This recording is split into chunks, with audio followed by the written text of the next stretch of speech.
الكريم يا أيها الذين آمنوا اتقوا الله حق تقاته ولا تموتن إلا وأنتم مسلمون وقال جل في علاه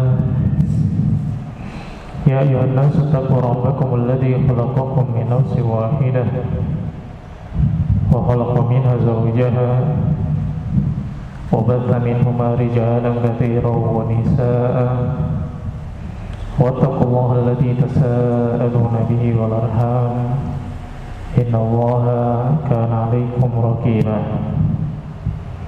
وقال أيضا يا أيها الذين آمنوا اتقوا الله وقولوا قولا سديدا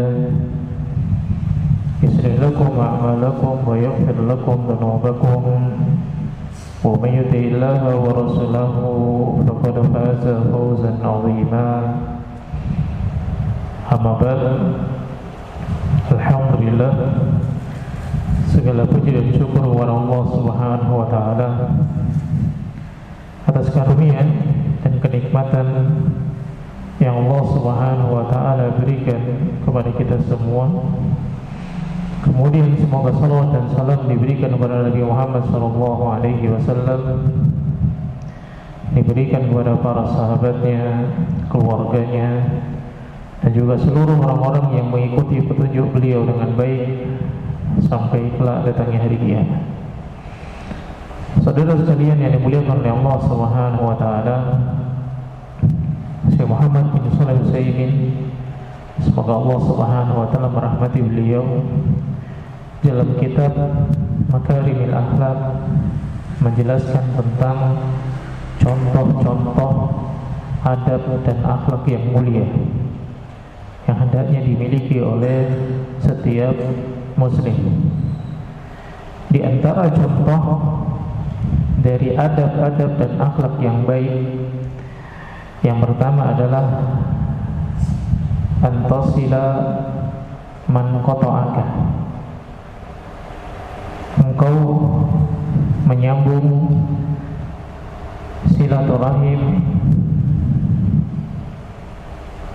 kepada orang-orang yang memutuskan hubungan tersebut dari para kerabat dan juga orang-orang yang seharusnya kita menyambung hubungan silaturahim tadi. Maka apabila ada saudara atau kerabat yang menjauh memutuskan hubungan persaudaraan, wala taqul, janganlah kamu mengatakan man wasalani wasaltuhu, aku akan menyambung hubungan kekerabatan bagi siapa saja yang menyambung hubungan kekerabatan dengan diriku. Kalau mereka memutuskan, maka aku juga tidak akan berhubungan dengan mereka. Maka fa inna hadza laisa bisilatin, maka ini bukanlah termasuk bagian dari menyambung tali silaturahim atau hubungan persaudaraan, kekerabatan.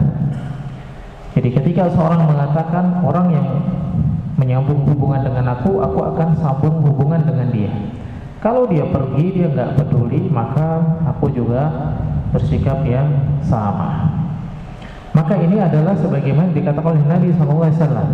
Kama qala Nabi SAW, laisal wasilu bil mukafi. Seseorang itu tidak dikatakan menyambung tali silaturahim kalau hanya sekedar membalas hubungan tali silaturahim.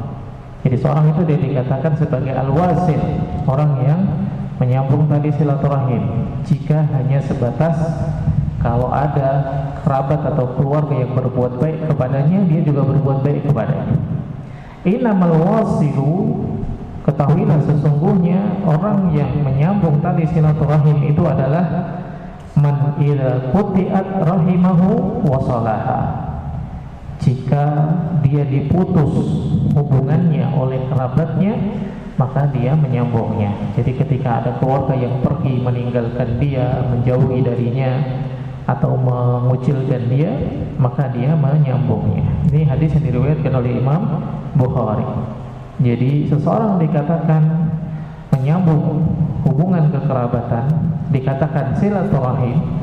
Menyambung tali silaturahim itu ketika ada yang memutuskan hubungan dengan dia, kemudian dia menyambungnya kembali. Jadi al-wasilu, seorang yang menyambung tali silaturahim, walladzi idza quti'at rahimahu wasalah.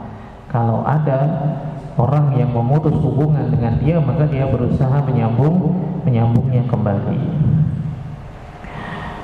Apapun keadaannya, bagaimanapun balasan atau sikap dari orang tersebut, maka dia tetap berusaha untuk menyambung hubungan persaudaraan, kekerabatan, dan kekeluargaan. Hal ini sebagaimana disebutkan dalam hadis yang diriwayatkan oleh Imam Muslim. Ada seorang laki-laki yang datang kepada Nabi SAW dan berkata, "Ya Rasulullah, wahai Rasulullah, inna li aqarib." Sesungguhnya aku memiliki para kerabat, yang mana aku menyambung hubungan dengan mereka, namun mereka malah memutuskan hubungan dengan diriku. Aku berbuat baik kepada mereka, mereka malah membalas dengan perbuatan buruk kepadaku. Kemudian aku berlaku lembut kepada mereka, mereka malah berlaku kasar kepada diriku. Maka Nabi SAW mendengar itu, beliau berkata, In kunta kama qulta, jika kamu keadaannya seperti apa yang kamu katakan, maka gambarannya adalah seakan-akan engkau menyuapkan kepada mereka abu panas. Engkau menyuapkan kepada mereka abu panas. Apa maksudnya? Mereka itu akan terus tersiksa dengan perbuatanmu. Wala yazalu ma'aka minallahi dhahirun 'alaihim ma dumta 'ala dhalik. Dan kamu senantiasa akan mendapatkan pertolongan dari Allah. Kamu akan terus menang di atas mereka selagi kamu berada di atas apa yang kamu katakan tadi. Jadi ketika seseorang menyambung hubungan kekerabatan kepada saudaranya, meskipun tanggapan dari keluarga yang dia sambung tadi buruk, dan dia tetap terus melakukannya, maka Allah Subhanahu wa Ta'ala akan senantiasa menolong dia dan menjadikan dia di atas atau menang di antara kerabat-kerabatnya tadi. Dan kerabat-kerabatnya tadi, sebagaimana dikatakan oleh Nabi SAW, dia akan terus tersiksa dengan perbuatan buruknya, seakan-akan apa? Dia menelan abu yang panas. Hal ini dapat kita ambil pelajaran. Orang yang berbuat buruk kepada kita, orang yang berbuat buruk kepada kita, maka tidak perlu dibalas dengan keburukan juga. Kalau kita membalas kebaikan kepada orang-orang yang melakukan keburukan, maka itu akan membuat mereka tersiksa. Kata Nabi SAW, seakan-akan mereka atau seakan-akan engkau menyuapkan pada mulut mereka abu yang panas atau pasir yang panas. Maka salah anggapan dari seseorang ketika ada orang yang berbuat buruk kepada dia, dia membalas dengan keburukan yang semisal. Agar apa? Agar orang yang berbuat buruk kepadanya merasa kapok atau merasa tersiksa. Salah. Yang benar adalah kalau ada yang berbuat buruk kepada kita, maka balas dengan kebaikan.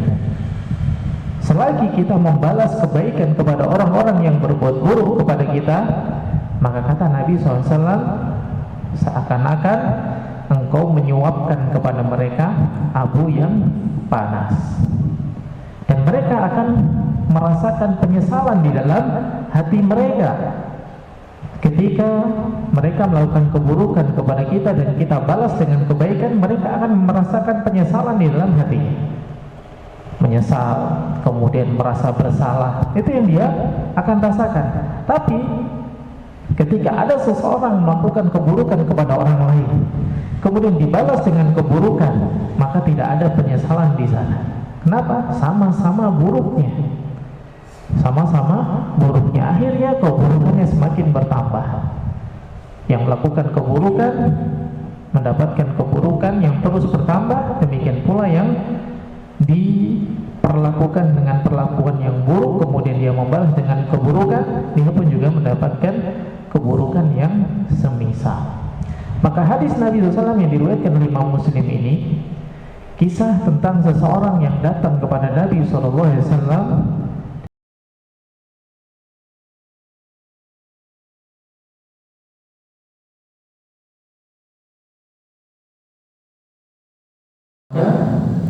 orang-orang yang membalas kebaikan dengan kebaikan pun juga termasuk dari makarimil akhlak, akhlak yang mulia. Berlaku baik kepada orang yang berbuat buruk kepada kita adalah sesuatu yang diperintahkan dan dia termasuk adab dan akhlak yang mulia. Maka tentu berbuat baik kepada orang-orang yang berbuat baik kepada kita jauh lebih diperintahkan, jauh lebih diperintahkan. Kenapa? Karena mereka berhak untuk mendapatkan balasan baik dari kita ketika kita mendapatkan kebaikan dari mereka. Sebagaimana yang dikatakan oleh Nabi SAW dalam hadis yang diriwayatkan oleh Imam Abu Dawud, "Man shana'a ilaikum ma'rufan fakafi'uhu." Siapa saja yang berbuat baik kepada kalian, maka balaslah perbuatan baik mereka. Ini adalah merupakan contoh dari adab dan akhlak yang mulia. Ringkasnya adalah menyambung tali silaturahim, menyambung hubungan kekerabatan. Ini adalah merupakan salah satu dari adab dan akhlak yang mulia yang diperintahkan oleh Allah Subhanahu wa Ta'ala kepada kita semua. Kalau menyambung orang yang memutus hubungan kekerabatan kepada kita saja termasuk adab dan akhlak yang mulia, maka tentu orang yang membalas kebaikan atas kebaikan yang diberikan kepadanya juga termasuk adab dan akhlak yang mulia. Maka jangan membatasi diri dengan mengatakan mana ani wala u'tiya. Mereka menahan dari melakukan kebaikan kepadaku, maka aku pun juga tidak melakukan kebaikan kepadanya. Mereka berbuat buruk, maka aku pun juga berbuat buruk kepadanya. Maka ini bukan adab dan akhlak yang mulia. Karena termasuk petunjuk Nabi SAW adalah memaafkan orang-orang yang melakukan kesalahan atau menzalimi kita semua. Jadi ketika ada orang melakukan kesalahan, ketika ada orang melakukan perbuatan zalim kepada kita, maka hendaknya kita memaafkan kesalahan mereka. Berat, memang berat, tapi seberat apapun hendaknya kita berusaha untuk melakukannya. Karena pahala yang besar itu sebanding dengan besarnya kesulitan yang dihadapi oleh seseorang di dalam melakukan ketaatan. Nabi mengatakan, "Inna lillahi jazaa ma yuhibbu bala. Wa inna Allaha idza ahabba qauman ibtalau." Besarnya pahala sebanding dengan besarnya kesulitan. Dan Allah itu kalau mencintai suatu kaum, Allah Subhanahu wa Ta'ala akan memberikan ujian kepada mereka. Dan Allah Subhanahu wa Ta'ala juga menyebutkan di dalam firman-Nya tentang ciri orang-orang yang beriman.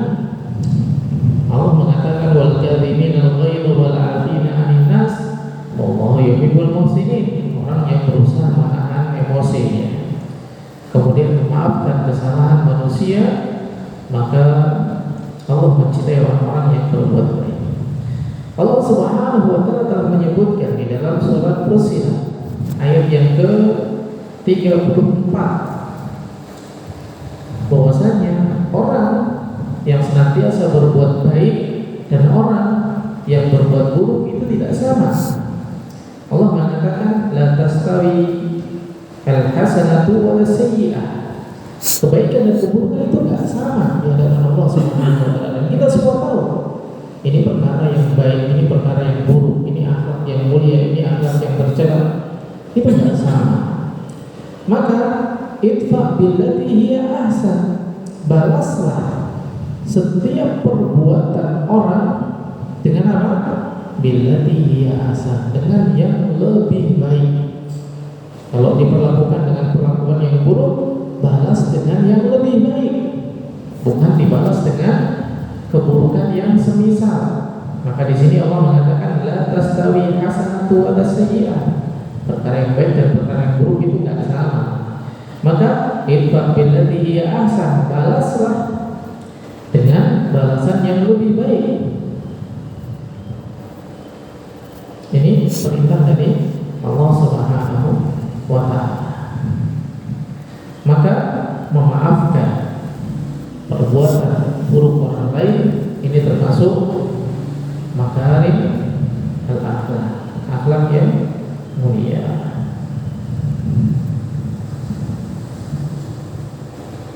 Allah Subhanahu wa taala juga menyebutkan di dalam surat Asy-Syura ayat yang ke-40, faman aba wa aslaha, orang yang memaafkan dan memperbaiki hubungan, maka dia termasuk dari golongan orang-orang yang mendapatkan keberuntungan baik di dunia maupun di akhirat. Ini di antara contoh makarim al-akhlak, yaitu menyambung tali silaturahmi, menyambung hubungan kekerabatan kepada orang-orang yang memang kita harus menjaga dan menyambung hubungan dengan mereka. Orang tua, saudara, paman, bibi dan yang lainnya. Kita harus menjaga hubungan kekerabatan kepada mereka. Terlebih lagi jika mereka memutus hubungan, maka kita diperintahkan untuk menyambungnya. Dan ini adalah adab dan akhlak yang mulia. Apapun balasan dari mereka, apapun feedback dari mereka, tetap kita diperintahkan untuk berbuat baik kepadanya. Karena di dalam bermuamalah, berhubungan dengan manusia atau sesama manusia, itu bukan hanya tentang mendapatkan manfaat dari apa yang dia lakukan tersebut, namun pahala dari Allah Subhanahu wa taala. Bukan melihat kalau saya berbuat baik kepada si fulan, apa balasan si fulan kepada saya. Tapi ketika saya berbuat baik kepada si fulan, maka Allah Subhanahu wa taala akan menolong saya. Allah Subhanahu wa taala akan memudahkan urusan saya. Jadi ketika seseorang melakukan sesuatu yang baik, yang dia lihat bukan orangnya, bukan manusianya, tapi Allah Subhanahu wa taala yang menolong dia, membantu dia, menjaga dia, dan memberikan keberkahan di dalam hidupnya. Ini yang dicari. Sama seperti ketika Allah Subhanahu wa taala perintahkan seseorang untuk berbuat baik kepada orang tuanya. Allah mengatakan, wa in jahadaka ala an tusyrika bi ma laysa laka bihi ilm fala tuti'huma wa sahibuhuma fid dunya ma'rufa. Kalau seandainya kedua orang tua itu berlaku buruk dengan apa?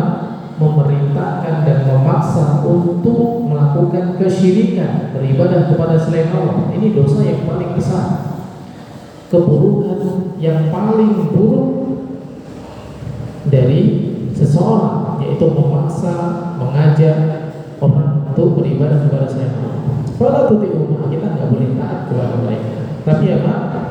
Sahibuhuma fid dunya ma'rufa. Allah perintahkan tetap berlaku baik di dunia.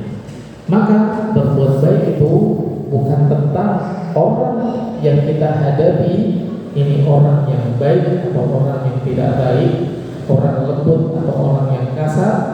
Namun ketika kita menyadari bahwasanya itu adalah perintah Allah Subhanahu wa taala dan kita mendapatkan balasan pahala dari Allah Subhanahu wa taala. Jadi adab dan akhlak yang mulia yang dicari bukan feedback dari manusia, tapi balasan dari Allah Subhanahu wa taala. Sehingga ketika kita mengetahui hal tersebut, ini akan terus menjadikan kita termotivasi untuk istiqomah menghiasi diri dengan adab dan akhlak yang mulia. Allah Ta'ala ini salah satu contoh dari adab dan akhlak yang mulia yang disebutkan oleh Syekh Muhammad bin Shalih Al-Utsaimin di dalam kitab Makarim al-Akhlaq. Insyaallah kita lanjutkan contoh adab dan akhlak yang berikutnya pada pertemuan yang akan datang. Subhanakallahumma wa bihamdika asyhadu an la ilaha illa anta astaghfiruka wa atubu ilaik. Assalamualaikum warahmatullahi wabarakatuh.